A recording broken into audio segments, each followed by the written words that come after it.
Hi, this is Usha. Welcome to Rathod Science classes.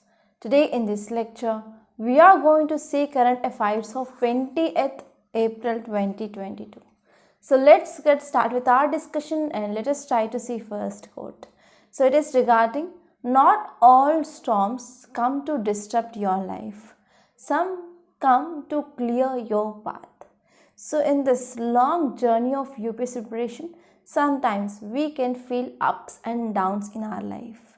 But not all ups and downs that come to disrupt your life, but from that storms and ups and downs, so we need to understand so which is the simplest way to clear this UPSC, and we have to change our attitude and even our preparation strategy according to that. Then automatically success will comes into your life. So now let us try to say first topic. It is regarding a honest reckoning. So this article which is mainly talking about investigating deaths. So deaths regarding what? Deaths regarding this COVID-19. So this topic is important regarding health, and even we can connect this topic with international relations because here WHO, World Health Organization, is also involved. So now let us try to discuss this topic, and I will try my level best to make you understand these topics. So here central theme which mainly says that India must get experts to independently investigate existence. So actually WHO came up with a report regarding this COVID-19 deaths in India, but India didn't accept that report. So because of this is in news. So if you see here, so this article especially focusing on this COVID-19 related deaths in India. So what happened here, Director General of this World Health Organization, he is mainly going to visit Gujarat. For what? For Global Ayush Investment and Innovation Summit.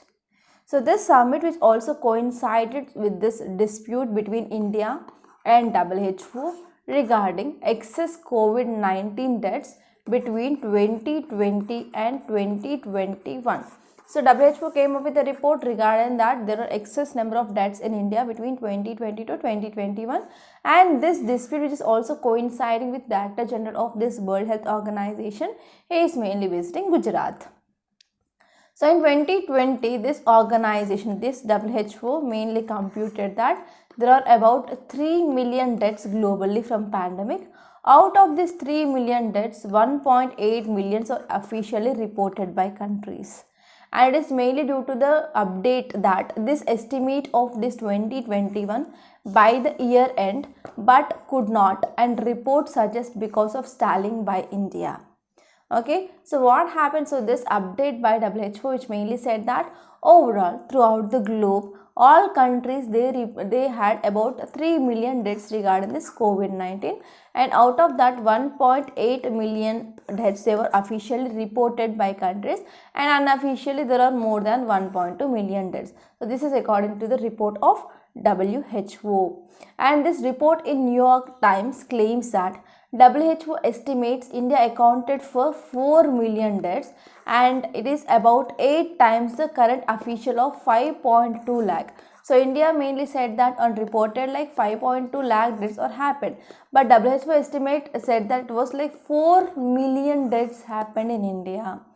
Okay, so because of this here, central government which mainly not accepted this report, and central government which is mainly criticizing this WHO report.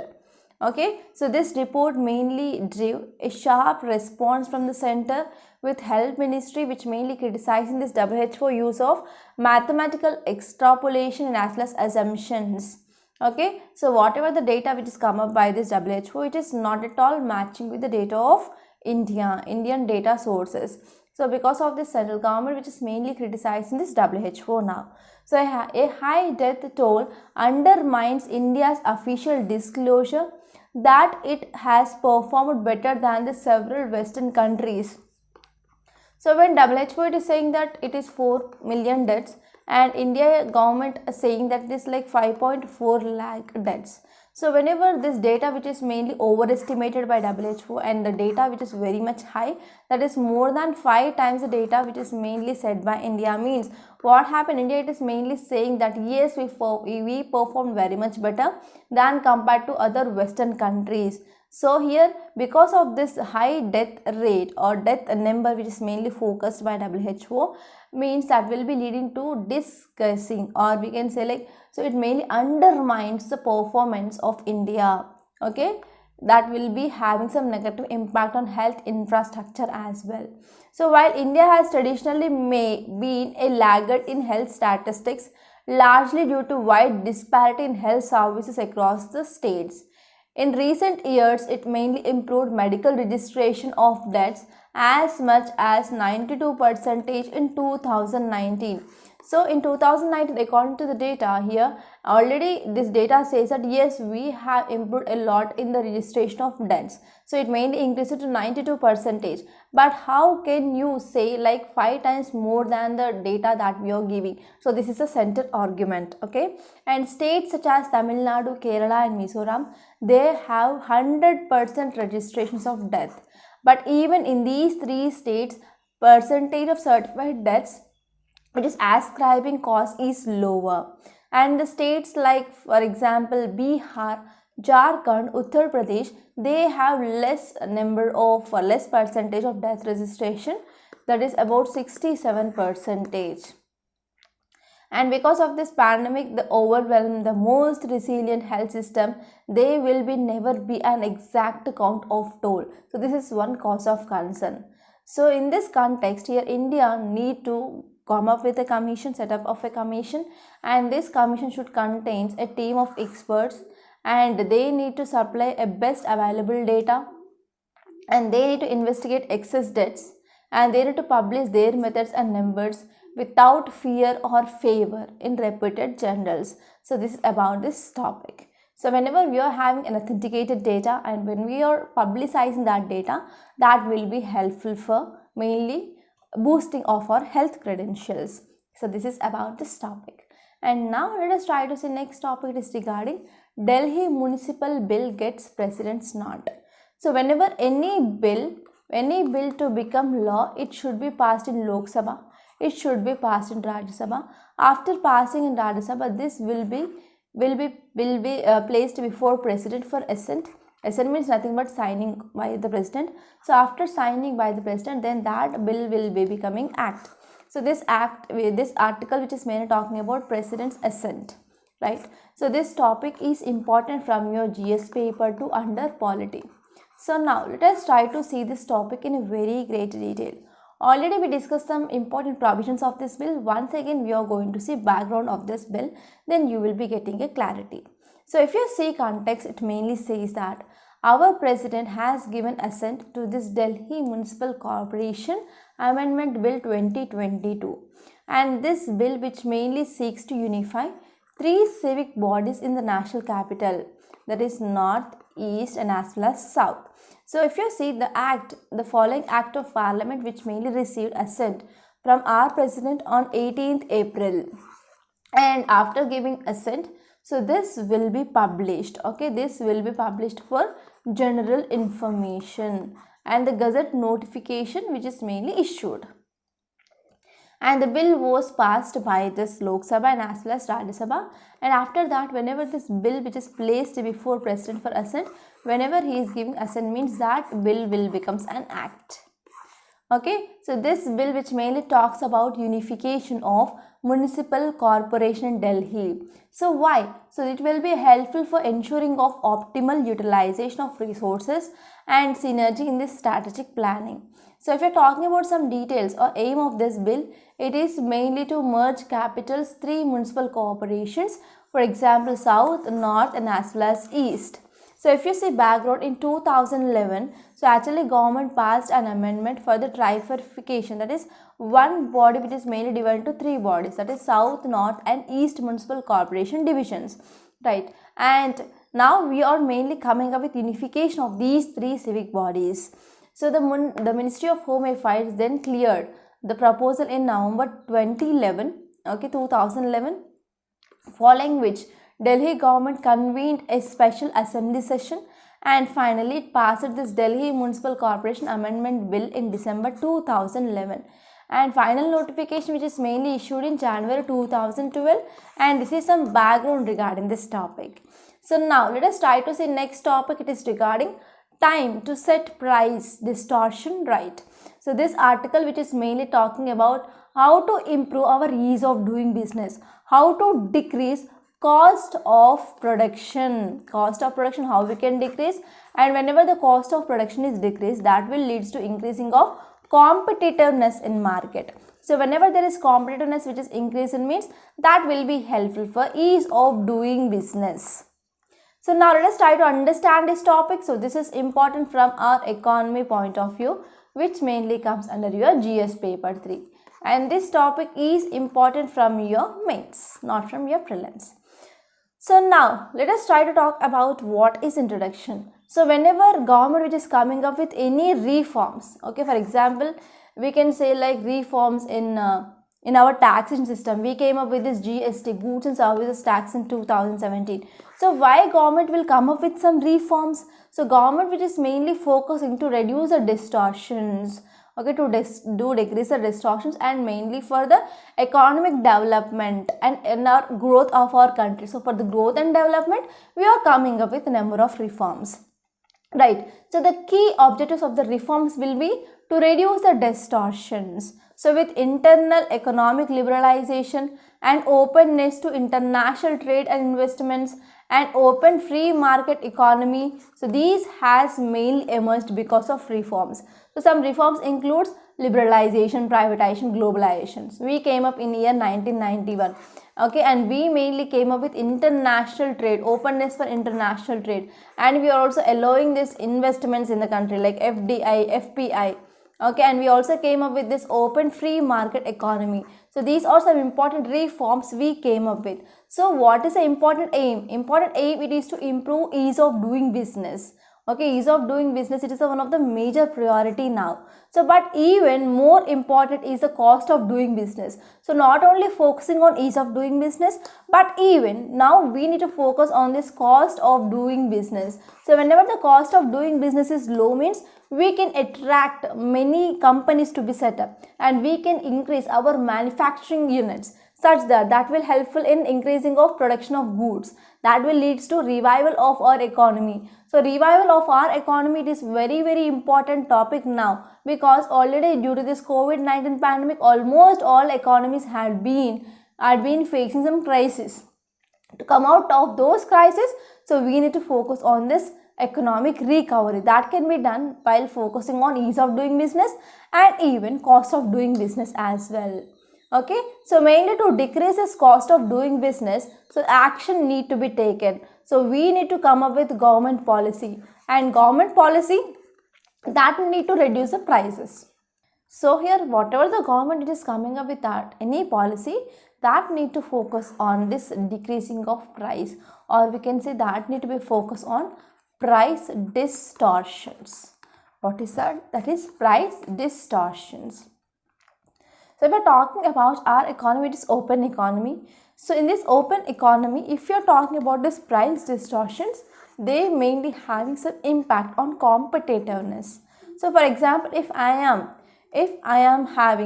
manufacturing, for example, this pets, I am manufacturing this pets. So the cost of this pets here is, for example, let us say it is like 500 rupees. I am selling this pets for 500 rupees in the market. So we will be having different brands of this pets that can be available easily in the market. For example, this pets which is of the same quality and same look, so that is available at rupees 350 in the market. So which product will you go and buy? So obviously you will be buying 350 rupees, but not 500 rupees pets, right? So because of this, the market will be having less competitive. So these two products are not much competitive. So whenever the price is high means people will be going for this adopting or buying of this less price product as the, right? So because of this, that will decreases the competitiveness. So why the pets which is manufactured by my company is 500 rupees? Because of raw material that I am getting, because of taxes I am paying. So whatever the thing that mainly affecting the raw material that I am getting is, that will be included finally in the price of this good.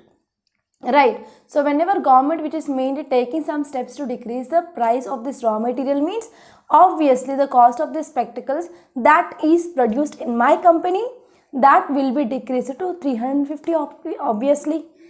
So whenever the specs which is mainly produced in my company, that I am giving for rupees 350 and the same spectacles from other company which is coming for this 350 means what happened now, people will think whether to take this or this, so that we will be having some competitiveness. So whenever there is price distortions means that will be having some negative impact on this competition. So this is one important thing that you have to remember. So whenever competition it is present in the market means, so what happened, domestic value addition will be increased and even job creation will be also increased. So one important cause of concern in India is we are not focusing much on manufacturing and employment generation. Okay. So with all these reforms, so whenever government which is mainly focusing on this ease of doing business and as well as to reduce the cost of the business means that will be helpful in increasing of investment as well. So if you're talking about price distortion, we can talk about petrol, we can talk about diesel, we can talk about electricity, right? We can talk about coal. So these are some important examples which are given in this article to understand what is the role of this price distortion. So if you're talking about any industry, if I want to set up any industry, first I need to focus on energy. Energy is a basic requirement of any industry and it is also key for competitiveness as well. So what happened in earlier days? In earlier days, what are the cars that we used? So they are mainly considered as luxury goods and they used to run with petrol. So because whenever this petrol which is used in the luxury goods means there will be high rate of tax which mainly imposed. And if you see on another side, we have diesel. So diesel which is mainly used for transport purposes, for example lorries, trucks and as well as big containers, they are mainly moving on the road, they will be using diesel. So big vehicles or heavy vehicles I can say. So heavy vehicles mainly using this diesel. So whenever this goods are transported through roadways on this trucks or lorries, so in that heavy vehicles we are using diesels. So on this diesel the tax will be less.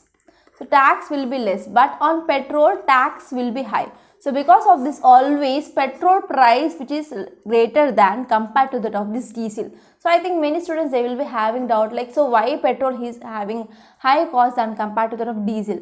Because the diesel which is mainly used for the transportation purpose. So whenever the transportation cost is increased means overall cost of the goods and services will be increased. So mainly to control inflation there will be less tax which is mainly imposed on diesel. So here we will be having price of petrol will be higher compared to that of diesel. But now what is the scenario? So if you see vehicles like cars and as well as SUVs, they had become like diesel run now. So because of this, what happened now, government had to impose more taxes even on diesel. So there is increasing of price of this diesel that is mainly seen gradually. So because of this price differences, what happened, that led to increasing of cost of goods and service in the market, right? And even one more thing here is petrol and diesel, they are kept out of GST. So the central government which is mainly raising the taxes on these, that will also leads to raising of additional revenues that will be helpful to decrease the fiscal deficit of government that mainly caused because of this COVID-19. But there is also adverse impact that is mainly seen on the cost of road transport of the goods. The cost of logistic will be becoming high. So whenever this cost of logistic will be becoming high means that will leads to increasing of price and goods, price of goods and services. So it is one thing which we are seeing in our daily life. So petrol and diesel therefore need to come under GST. So even they are coming under at a high rate of 28%, so that should come under GST. So this is the thing which mainly said by author. So the discussion needs to be go on how to manage this government financial thereafter. So discussion should be done regarding this topic. And if you are talking about even electricity prices, so electricity prices are also highly distorted. So on this electricity, when we are going for production of electricity through coal, that is called as thermal power. So whenever we are importing coal Okay, so on this coal, rupees 400 per 1 ton. Okay, for 1 ton of coal, we have to pay 400 rupees as a cess. Cess, it is nothing but tax on tax for a special purpose, that is additional tax. So additional tax of rupees 400 per ton on the coal, which is mainly levied to generate resources for the promotion of renewable energy and even decarbonization of our economy. But when GST is introduced, okay, the receipt from this cess were suddenly diverted for making good the shortfall of tax receipt of the states. So what happened whenever we came up with this GST introduction in 2017? So states, they have to surrender some taxation powers to center. So because of this, states will be getting less amount of taxes. So because of this, for that less amount of taxes, central government will be going to pay compensation for first 5 years. Okay, so this is the thing which mainly accepted. So here central government will have to pay this GST compensation to the states. But what happened due to this COVID-19 pandemic? That led to decreasing of this cess collection, that is GST compensation cess collections, which had been decreased. So because of this, now whatever the taxes which are imposed by the government on this petrol and diesel, which is mainly used to make for the compensation to the states here. So if we are talking about the present consumption of about a billion tons of coal, which mainly generates around rupees 40,000 crore rupees, and about 2/3 of additional cost, which is mainly borne by electricity sector. So because of this, we can see there is increasing of power bill. And apart from that, if you are talking about railways, so railways, they are not increasing passenger fares. So out of 100 rupees, they are mainly spending on railways, means they are getting profit of just 2% of profit. That means 98% of the cost which is mainly spent by the railways, only they are getting profit of 2%. So if they want to increase the percentage, they have to increase the fare of passengers, but they are not doing that. Okay, so they are mainly coming up with a cross subsidizing in this railway sector. That means for passengers, for example, if I want to move from one place to another place, for example, the cost here is 1000 rupees. Okay, for example, the ticket cost is 1000 rupees per person. Okay, but if you want to take any goods, for example, I am taking a coal, or I am mainly transporting some so and so goods from the same place to here, it will be not 1000 rupees, it will be high.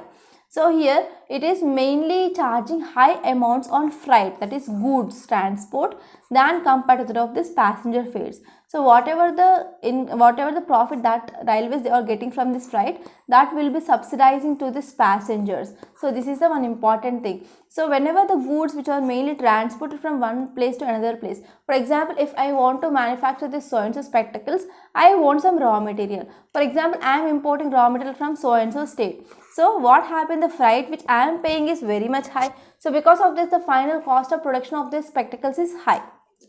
Right. So whenever this freight price which is mainly decreased, freight charges is decreased, means automatically the cost of production will be decreased, and my product will be competitive with other products in the market.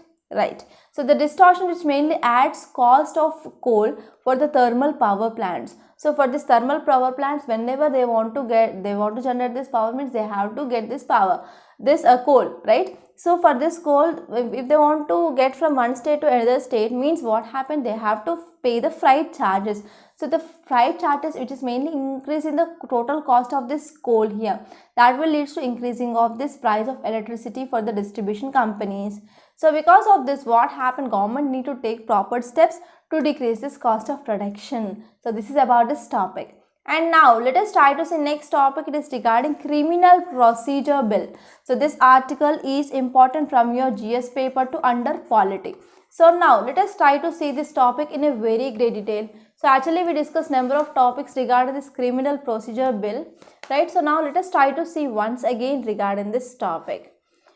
So if you see context, it mainly says that our president, he gave assent to this criminal procedure identification bill, and this bill which mainly empowers police officers to obtain physical and as well as biological samples of convicts and also those of accused as well. So if you see details here, the act which mainly replaces in Identification of Persons Act of 1920 and which mainly passed by Lok Sabha on April 4th and Rajya Sabha on April 6th, right? So if you're talking about procedure for the passage of the bill, so first the bill should be introduced in the House, okay? So if it is money bill, that should be introduced only in Lok Sabha. So regarding that, you have to see whether it is a money bill or ordinary bill or constitutional amendment bill, like that. So first we need to introduce that bill in the first House, and after introducing the bill, that bill will be published in Gazette, and later on we will be going for first reading.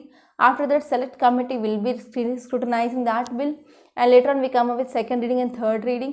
So after that third reading, we will be going for voting. So after voting, whenever we are getting majority, then that bill will be set to pass in the first House, and that bill will be later on introduced in the second House. And after this bill, which is mainly discussed there, first reading, second reading, third reading, and later on we will be going for the voting, okay? So after voting, whenever this bill which is passed in the second House, then that bill will be placed before this President for assent.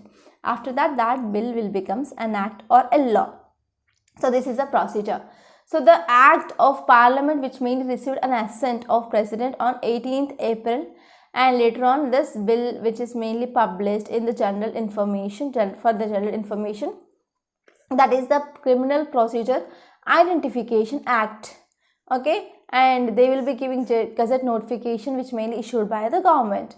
And apart from providing a legal sanction to police, it will be also allowing the police to obtain physical and as well as biological samples of convicts and detainees for investigation the crime matters. And this law which also empowers a magistrate to order measurement or photographs of persons to be taken to aid, that will be helpful for especially investigation of an offense. So this act which mainly explained the types of data, okay, the types of data that may be collected by the people from whom such data may be collected, and the authority can be authorized such collections, okay. So this act which also explained the types of data and which data can be collected, okay. So how can we store that data, like that. And this law which mainly provides for even the data should be stored in this central database. So if you see this infographic, I took from the directly Hindu, not today's Hindu, but in earlier Hindu, I took this infographic that will be helpful to understand what are some provisions of this bill. So this Criminal Procedure Identification Bill 2022, it will allow the prisoners and as well as police authorities to store and to analyze physical, biological data including retina and as well as iris scan of convicts. So the bill seeks to repeal the Identification of Prisoners Act 1920, whose scope was limited to recording finger impressions and footprint impressions of limited category of convicts. It will be mainly replacing this Prisoners Act of 1920. And this bill which mainly expands the scope of measurements to include iris will be included, signature will be included, handwriting, and even biological samples. And the records can be stored for 75 years. And it also proposes to record the details of persons who are mainly detained under any preventive detention law, right? And if a person with no criminal background is released without trial or acquitted by the court, all records of the measurements so can be destroyed, okay. So these are some important provisions of this bill. And now let us try to see next topic. It is regarding China Solomon Islands sign landmark security agreement. So this article which is mainly talking about China Solomon Island. So you can get a question regarding this Solomon Island in this year prelims. So this article is important from your international relations. So now let us try to see this topic in a very great detail. So if you see context, it mainly says that China said it had signed a security pact with Solomon Islands. So China said they mainly signed this security pact with Solomon Islands. So it is first of its kind arrangement that could pave the way for further Chinese security deals. Okay. So here this agreement or this arrangement which will be helpful for security deals. So if you are talking about details, it mainly says that Foreign Ministry and as well as Chinese Foreign Minister, Minister of Foreign Affairs and External Trade of Solomon Islands, they signed this intergovernmental framework agreement, and this agreement based on security cooperation. So under this agreement, the two sides, they already they included like will conduct cooperation in such areas of maintenance of social order and protection of safety of people's life and prosperity, humanitarian assistance, natural disaster response. So these are some important areas of concern, like conducting of operation in such areas that will be helpful for maintenance of social order, protection of safety and safety of the people's life and prosperity, humanitarian assistance, natural disaster response, etc. So this will be helpful for strengthening of capacity building. Okay, next one here is, so amid the concerns from Australia, New Zealand and US, Solomon Islands said there was no agreement for a Chinese military base. Okay, so there was no agreement for Chinese military base. So however, in the wake of China, which mainly putting into use in its first overseas military base in Djibouti near the Horn of Africa in 2017. Okay, in the wake of China, which is mainly putting into use its first overseas military base in Djibouti. So actually China came up with this military base in Djibouti in 2017. So much remains unclear about the new agreement. So the details regarding this new agreement is not much clear. Okay, so there is some we can say there is hiding of information that is mainly seen. So Australia, which is mainly deeply concerned, disappointed, and it is mainly concerned regarding this lack of transparency with which this agreement has been developed. Okay, so here this is about this topic, and now let us try to see the map. So here we have Australia, here we have Papua New Guinea, so here we have Solomon Islands. So now let us try to see some facts regarding the Solomon Islands. So Solomon Islands is a nation in Melanesia. It is a nation in Melanesia. It is mainly located at the east of Papua New Guinea, and it mainly contains about 990 islands, and capital here is Honiara, and it is mainly located in the island of Guadalcanal. So Solomon Islands, they have been inhabited by Melanesian people for at least 30,000 years, and it is consists of a mostly double chain of volcanic islands, coral atolls in the Melanesia. So Melanesia, it is a sub-region of Oceania in the southern western Pacific Ocean, and this country which mainly comprises of the most of the Solomon chains, with the exception of Buka and as well as Bougainville. So these are the two islands. They are located in the northwestern end that mainly forms an autonomous region of this Papua New Guinea. So this island, which is a constitutional monarchy. So this is very important point. And now let us try to see next topic. It is regarding IMF, International Monetary Fund, cuts India's forecast to 8.2% on war. So this article is important from your economy, which mainly comes under your GS paper 3. And now let us try to see context. So if you see context, it mainly says that the IMF, International Monetary Fund, which mainly cuts its forecast for India's GDP growth. So for India's GDP growth, IMF, which is mainly cuts this forecast, okay, in the current fiscal year to 8.2%. So there is a reduction of 0.8% of this growth forecast. So because of impact of Russia-Ukraine war on India. So if you see details, it mainly says that IMF, the International Monetary Fund's latest world's economic outlook, is also projected that India's economy is going to expand by 6.9% in next year. Okay, so because of this Russia-Ukraine crisis, yes, there will be some impact on India's growth.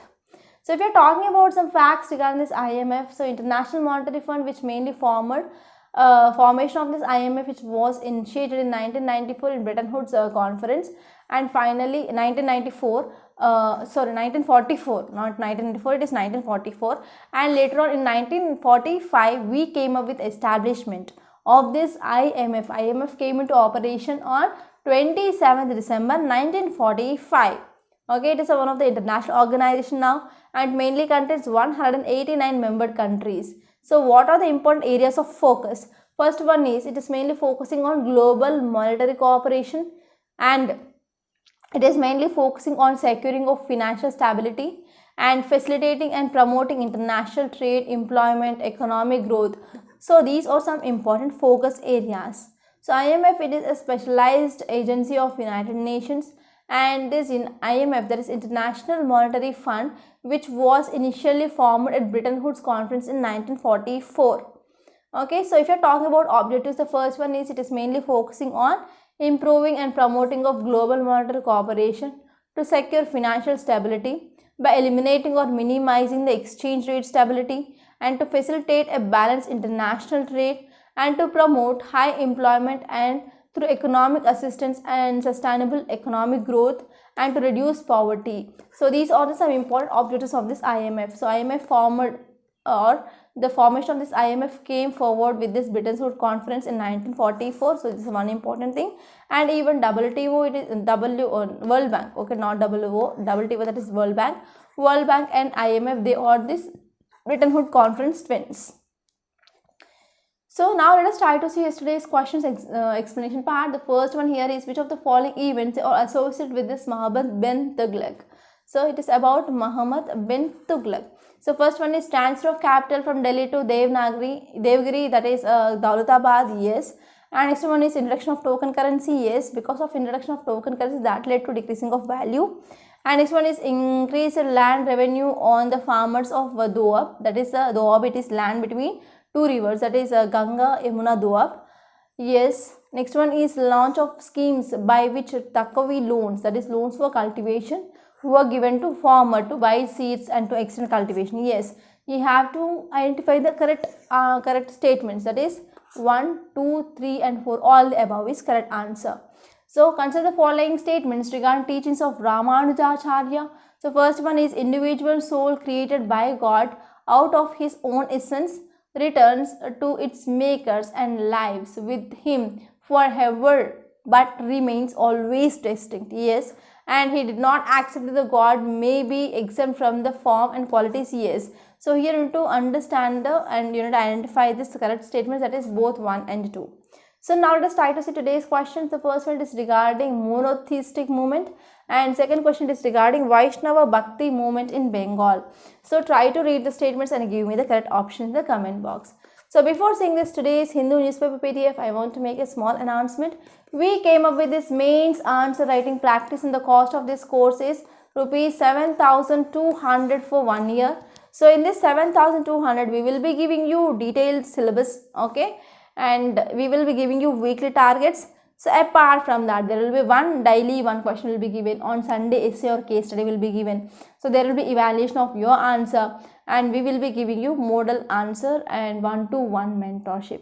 And we are also ready to launch this pen drive course. So pen drive course for entire foundational course of 2023, and the cost of this course here is rupees 60,000, and the validity is for 1.5 to 2 years. So based on your performance. And in this course, if you take this entire foundation course, we are also providing you prelims test series and mains answer writing practice for free. So in this way, this is a very comprehensive course. So please try to join this pen drive courses. And if you want to contact me for any queries, you can call me on this number 8074765513. Okay. So now let us try to see today's Hindu newspaper PDF. Before that, if you want to get this class PDF, so please join the Telegram channel. Link is given in description box. So now let us try to see today's Hindu newspaper PDF. So this is our today's Hindu, date here is April 20, and this is Delhi edition. So the first article is important, that is no religious processions without nod. So actually this article is talking about no Shobha Yatra for religious processions should be taken out without due permission. So this is the thing which mainly said by UP Chief Minister. So here you can talk about right to religious freedom. So which article which is talking about is right to religious freedom in our fundamental rights? Let me know that. And next topic is regarding Delhi Municipal Bill got President's nod. I discussed this topic.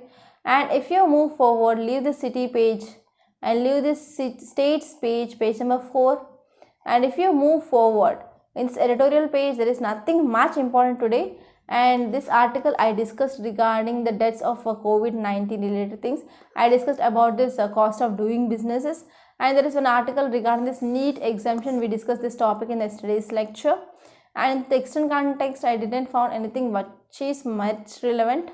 And next topic is regarding India leader in traditional medicine, says WHO chief.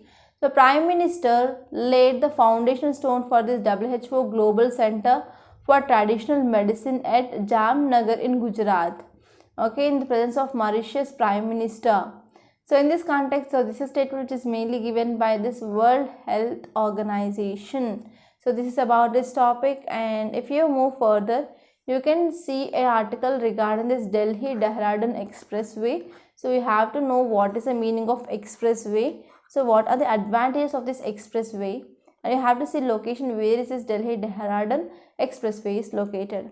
And next topic is regarding Ukraine envoy seeks help and weapons. So in many cases, because of this Russia-Ukraine crisis, so there is a need of advanced weapons for this Ukraine. So because of this, Ukraine envoy mainly asking India that we can send any help or weapons to this Ukraine. So you can refer this article. And if you move forward, you can see thunderstorms and landslips kills 20 people in northeastern India. So in this geography, you will be having a static syllabus called as thunderstorms and as well as landslip. So this is very, very important. And if you have any doubts regarding geography, I dealt with Indian geography and world geography in this Rathod Science Academy. So you can take that course separately. And there I discussed what are this landslip, and each and everything is discussed in detail in their as geography classes. So if you want, you can take those. And next one is need more attention for the social security for these truckers. So here you need to talk about what is National Human Rights Commission. Okay, here National Human Rights Commission chairman, okay, and they mainly had some concerns over the condition of commercial truck drivers and urged the government to provide more towards their social security. So you need to focus on what is this NHRC. You can open your Lakshmikant and you can refer that topic. And next topic is regarding China Solomon Islands. I discussed this topic. And if you move on to business page, there is one article regarding this IMF India growth forecast. I discussed this topic. So these are some important topics that appeared in this today's newspaper.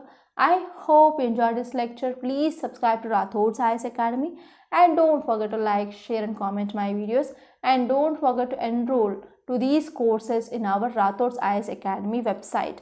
So first you have to visit website and you have to register. So after that you can click on the course list, and there you can see wide range of courses that we are offering, and you can go for taking of those courses by watching some demo videos. So by this I am concluding. Thank you so much.